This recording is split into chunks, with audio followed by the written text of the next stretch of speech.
یہاں پہ میں شارٹ کٹ لفظوں میں دو لائنوں میں آپ لوگوں کو بتا دوں کہ ایک نفاق ہوتا ہے جس کو ہم کہتے ہیں اعتقاد کا نفاق. انسان اوپر سے مسلمان ہے اندر سے کافر ہے.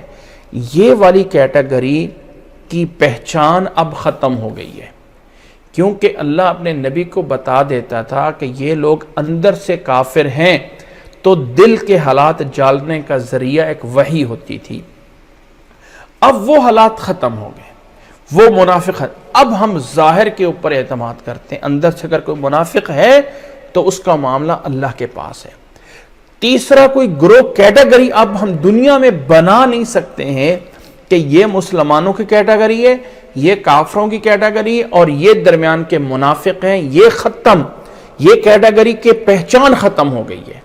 کیسے ہم کوئی ایسے آلہ نہیں ہے کسی کے دل کے حالات کو جانا جا سکے. اس لیے ظاہری طور پہ جو مسلمان ہیں ہم اس کو مسلمان سمجھیں گے، ظاہری طور پہ جو کافر ہیں ہم اس کو کافر سمجھتے ہیں. ہاں اگر کوئی انسان اندر سے منافق ہے تو وہ اللہ جانتا ہے. ایک دوسرا یہ ہے کہ نفاق سے ڈرنا چاہیے ہر ایک کو. دیکھو اللہ کے نبی صلی اللہ علیہ وسلم کے صحابہ ڈرتے تھے جنہیں اللہ نے رضی اللہ عنہم کا خطاب دیا تھا. ایک صحابی کا واقعہ سنا ہوگا، گھر میں جا کے کہتے ہیں نافق حنظلہ، نافق حنظلہ. حنظلہ تو منافق ہوا، گھر سے نکل پڑے پریشان ہو کے.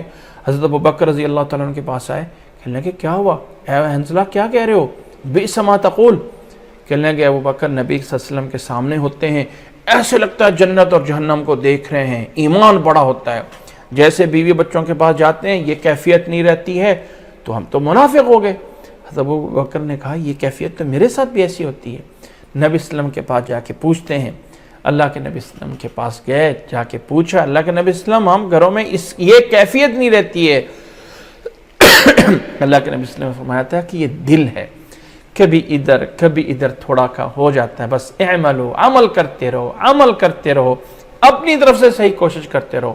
اگر تمہارا ایمان ہمیشہ اس طرح ہو جاتا جیسے میرے سامنے ہے تو مدینہ کی گلیوں میں فرشتے کھڑے ہو کے تمہیں سلام کرتے. لیکن ایسا نہیں ہے.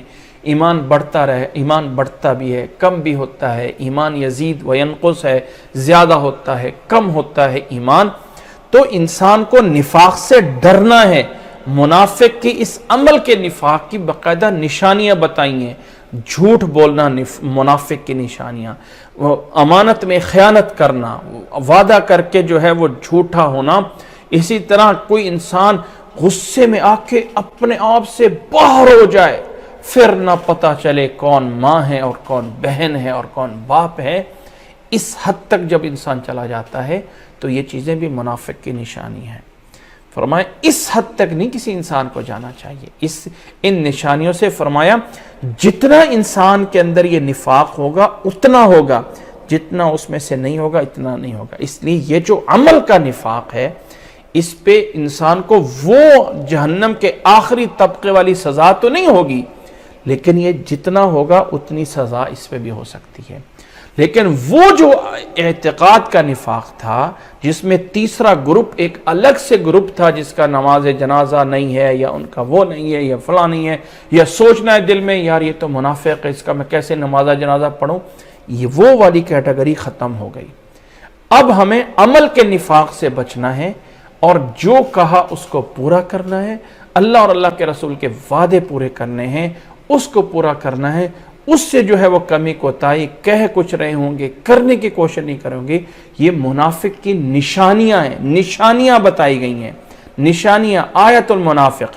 اور جتنی سی ہوں گی اتنا سا ہوگا ایمان میں کمی ہوتی رہے گی. اس لیے کوشش کیا جائے کہ ان سے بچا جائے اور اپنے ایمان کو خالص کیا جائے. اللہ ہمیں سمجھنے کی اور اللہ ہمیں عمل کرنے کی توفیق عطا فرمائے. آج ہم اسی پہ اکتفا کرتے ہیں. انشاءاللہ تعالی اس کی آگے کی آیات آئندہ کلاس میں پڑھیں گے. اللہ ہمیں عمل کرنے کی توفیق عطا فرمائے، اللہ ہمیں سمجھنے کی توفیق عطا فرمائے. جزاکم اللہ احسن الجزاء وآخر دعوانا ان الحمد للہ رب العالمین.